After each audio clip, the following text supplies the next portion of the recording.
Ever wonder how some individuals effortlessly command a room, not with loud words, but with a quiet power? They don't need to argue or plead, they simply step back. And in that moment, everything shifts. The atmosphere changes, and suddenly, others are compelled to seek them out, to understand. What if you harnessed that same subtle force? What if, instead of instant reactions, you embrace stillness? What if, instead of emotional outbursts, you chose strategic retreat? The impact would be profound. First, this transformation is rooted in a powerful principle. The absence of a consistently available presence disrupts established patterns of interaction. When an individual is perpetually at hand, their presence is often taken for granted, and their responses become predictable. This predictability allows others to exert control, as they can anticipate and manipulate reactions. The act of withdrawal introduces unpredictability and a sense of scarcity, which inherently elevates perceived value. By removing the buttons that others habitually press, an individual disarms their mechanisms of control. This fundamental shift compels others to reevaluate their relationship, moving it from a transactional dynamic where the individual is merely a resource to one where their presence is either earned or valued more profoundly. It also signifies an internal shift, moving the locus of control from external stimuli to internal choice, thereby empowering the individual. The prison of constant availability. Why energy drains. Society often conditions individuals from an early age to believe that their worth is intrinsically linked to their availability and responsiveness to others. From childhood, individuals are taught to be present, to respond quickly, to please, and to assent even when their true inclination is to decline. However, this deeply ingrained belief conceals a harsh truth. Excessive availability is not a virtue, but a profound limitation, a prison that confines the individual. This constant accessibility renders an individual predictable, effectively transforming them into a mere tool or an emotional emergency button for others. People learn to press this button when they desire attention, seek relief, or crave validation, only to then set the individual aside once their immediate need is met. This predictable utility leads to a subtle yet pervasive form of self-abandonment. With every forced agreement, every immediate response, and every impulsive emotional reaction, a piece of one's vital energy is surrendered. The cumulative effect is often profound tiredness, persistent frustration, and an inexplicable emptiness. This continuous distribution of vital energy, as if it were limitless, comes at the steep price of one's own peace. A counterintuitive but critical truth emerges. The more available an individual becomes, the less value others tend to attribute to them. What is perpetually abundant often devolves into an emotional rag. That which requires no effort to obtain is rarely respected, and that which is always present is seldom truly valued. This dynamic mirrors economic principles of supply and demand, where an infinite supply, constant availability, inevitably diminishes demand, value, and respect. The predictability inherent in constant availability removes any incentive for others to invest genuine effort, respect, or authentic engagement, fostering a consumeristic attitude within relationships where the available person is treated as a mere resource. This often leads to a cycle of resentment for the giver, who feels drained and unappreciated, and entitlement for the receiver, who never develops true appreciation or reciprocity. Such superficial connections are inherently fragile, easily dissolving when the supply of availability changes. Jungian insights. understanding psychic energy and the persona. Carl Jung viewed the human mind not as a mere automatic machine reacting to stimuli without consequence, but as an intricate energy system. Every thought, every emotion, and every action consumes a portion of this vital psychic energy. The critical question then becomes, is an individual consciously choosing where this energy is directed, or is the external world dictating its flow? Impulsive reactions represent a significant drain on this psychic energy, engaging in self-defense against criticism that warrants no attention, responding to provocations merely to assert correctness, participating in unproductive discussions, or trying to please those who offer no genuine value. All these actions deplete inner strength on pursuits that offer no nourishment. This reveals an internal energetic economy where self-worth is mistakenly tied to external approval. Individuals spend their inner strength on maintaining a facade and constantly reacting to others, rather than investing it in self-nourishment or conscious, deliberate action.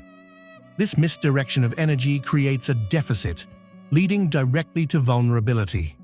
The causal link is clear.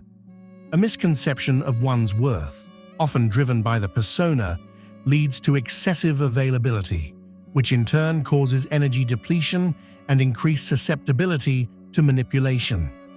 Jung's concept of the persona, the mask donned for acceptance, love, and recognition, plays a crucial role in perpetuating overavailability.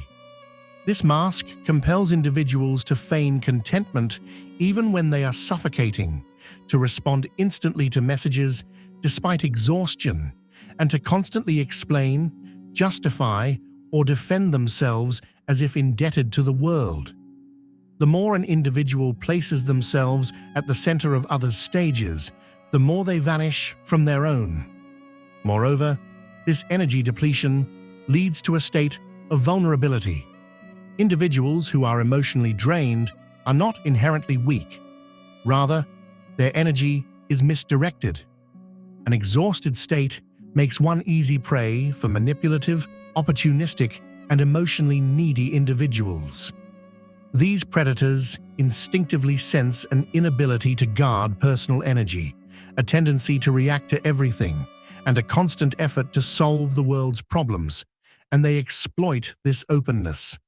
A healthy psyche, as Jung articulated, is one that adeptly conserves energy within its system. This involves the capacity to decline without guilt, to maintain silence without feeling cowardly, and to observe judiciously before acting. True power does not reside in reaction, but in the conscious choice of when and how to act. This understanding of the energetic economy of self-worth highlights a feedback loop. The more drained an individual becomes, the less capacity they possess to assert boundaries, further entrenching them in the cycle of over-availability and manipulation. Reclaiming this energy is not merely about alleviating tiredness. It is about fundamentally reshaping one's internal value system from external validation to internal sovereignty. The game changer. Conscious unavailability as an act of power. The moment an individual consciously chooses to withdraw, the entire dynamic of their relationships undergoes a profound alteration. Those who presume to know them suddenly realize the extent of their ignorance. This shift is facilitated by the strategic deployment of silence. Silence, in this context, is not a void, nor is it a sign of passivity or cowardice. Instead, it is a conscious, strategic, and brutally lucid presence, an amplified presence that few truly comprehend or master. Jung recognized silence as fertile ground for inner transformation. By ceasing immediate reactions, an individual begins to observe. This observation reveals previously unnoticed patterns, emotional repetitions, manipulative games, and cycles of self-sabotage. Silence cultivates lucidity, a state that poses a significant threat to those accustomed to controlling others. The strategic nature of silence lies in its ability to break the predictable stimulus-response loop upon which manipulators thrive. By withholding the expected reaction, be it a verbal explanation or an emotional outburst, an individual introduces uncertainty into the interaction. This uncertainty compels the other party to construct their own meaning or confront their own internal state, rather than relying on the individual's reaction to define the situation. This effectively shifts the burden of emotional labor and narrative construction to where it rightfully belongs, with the other person. It is noteworthy how some individuals react with panic when their usual responses are withheld, when explanations are not offered, or when an individual simply disappears. This reaction is not born of genuine missing, but because the silence strips away their control over the narrative. While an individual speaks, they remain within the established game. But when silence is chosen, the rules change, unsettling anyone who thrives on predictable reactions. This strategic silence is a direct assertion of sovereignty over one's internal landscape and external interactions. It fundamentally redefines the power dynamic, shifting it from external control to internal self-mastery. Furthermore, it acts as a natural filter, repelling those who seek to control and attracting those who respect autonomy. True power, therefore, resides not in reacting, but in the deliberate choice of when and how to act. Dismantling manipulation. When projections crumble. A darker truth underlies many emotional responses. They are often programmed rather than consciously chosen. Those who comprehend this programming can manipulate individuals with remarkable ease. One Carl Jung termed projection, the psychological mechanism through which individuals externalize onto others what they cannot acknowledge within themselves. However, a less recognized aspect of this phenomenon is that the more emotionally available an individual is, the more they become a blank canvas for these projections. Consider the friend who only reaches out in times of crisis, the partner who perpetually requires rescue, or the acquaintance whose praise is contingent upon utility. These interactions are not coincidental. They signify a relationship not with the authentic individual, but with the idea of them, the role they have implicitly agreed to play. This agreement often stems from a fear of disappointing, of not being loved, or of abandonment. The most insidious forms of manipulation do not manifest in overt aggression, but in the quiet grip of guilt. This occurs when an individual feels an obligation to others, believing they must be available, helpful, or understanding, even when it causes internal destruction. The core of manipulation lies not in controlling an individual's actions, but in ensuring they continue to react in predictable ways. However, when an individual ceases to react, the game collapses. When no becomes a legitimate answer, when silence replaces explanations, and when withdrawal replaces engagement, the projections that others have cast begin to crumble. The masks they have imposed fall away, leaving them unsettled, as they no longer recognize the individual. More profoundly, they are then compelled to confront themselves, a prospect for which many are unprepared.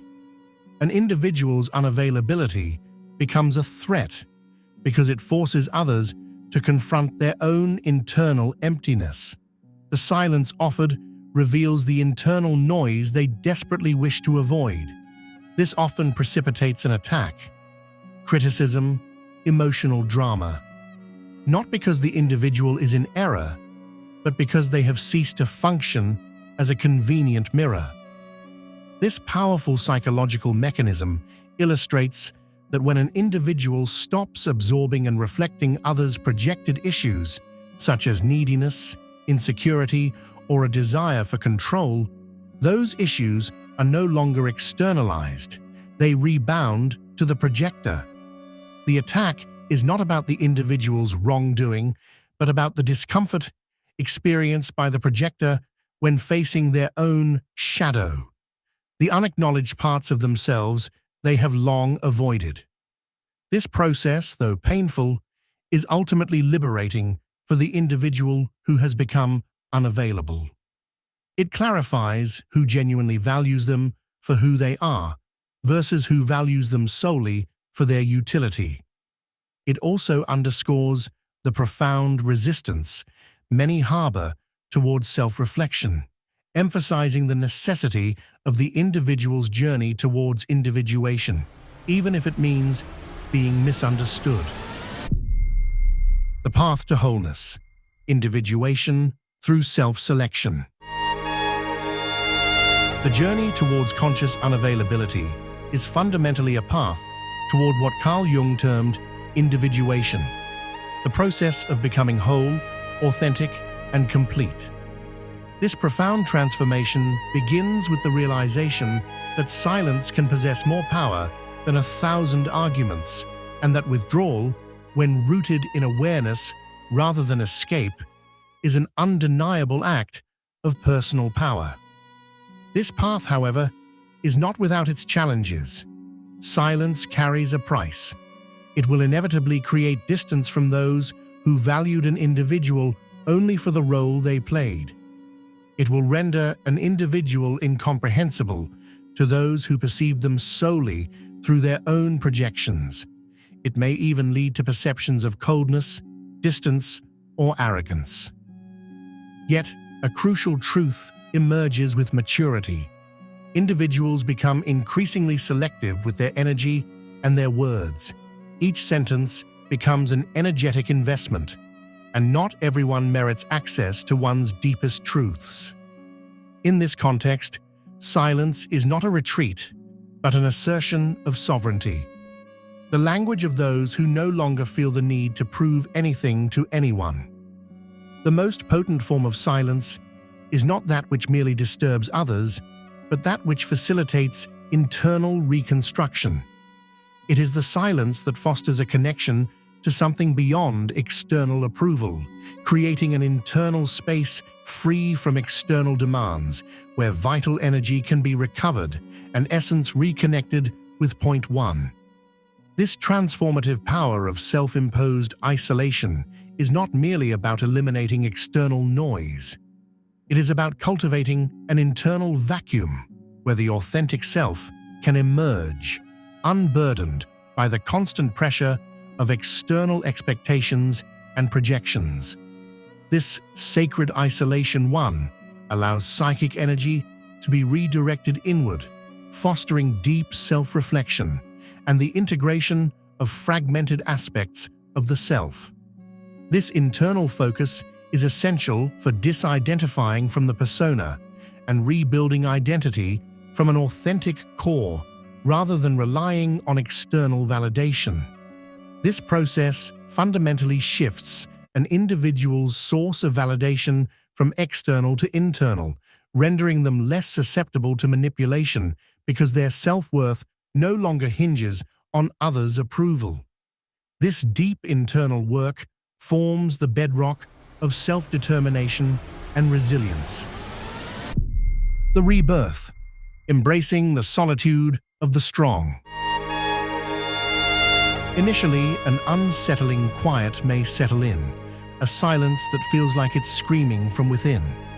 You might question your choices, wonder if you're being too harsh, or fear losing those you thought cared. But slowly, this silence begins its work, cleansing, calming, healing. And then, a profound solitude emerges, not the emptiness of being alone, but the fullness of your own presence. This is the solitude of the truly strong, of those who refuse to compromise their essence for the sake of proximity. In this newfound space, Confusion gives way to clarity, anxiety yields to peace, and a deep inner strength replaces old neediness. Carl Jung taught us that individuation, the journey to becoming your authentic self, often demands a period of stepping away from the crowd, shedding the masks, and walking your own path. This is precisely what happens when you embrace conscious unavailability. You're not abandoning the world, you're returning to your truest self.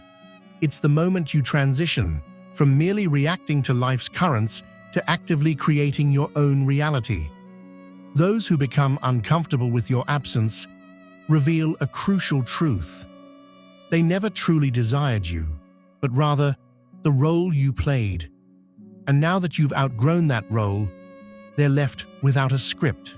This realization is incredibly liberating.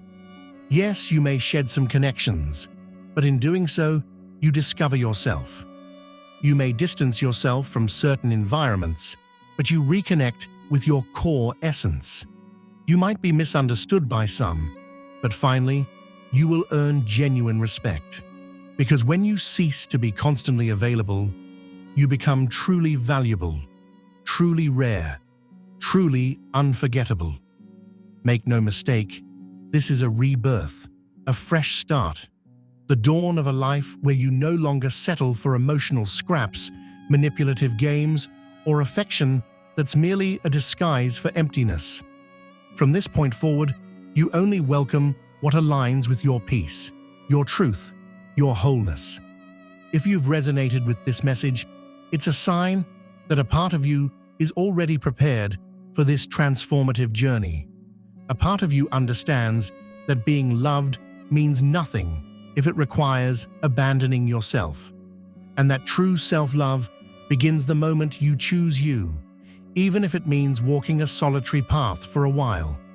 So, I ask you now, in the comments below, are you ready to be misunderstood, perhaps even disliked, in pursuit of your inner freedom? Are you willing to pay the price of truly being yourself? If this message struck a chord, if it made profound sense, then write, "I choose my peace," in the comments. Let's see how many are ready for this powerful transition. And remember, keep an eye out for the next video. It holds more importance than you can imagine. See you there.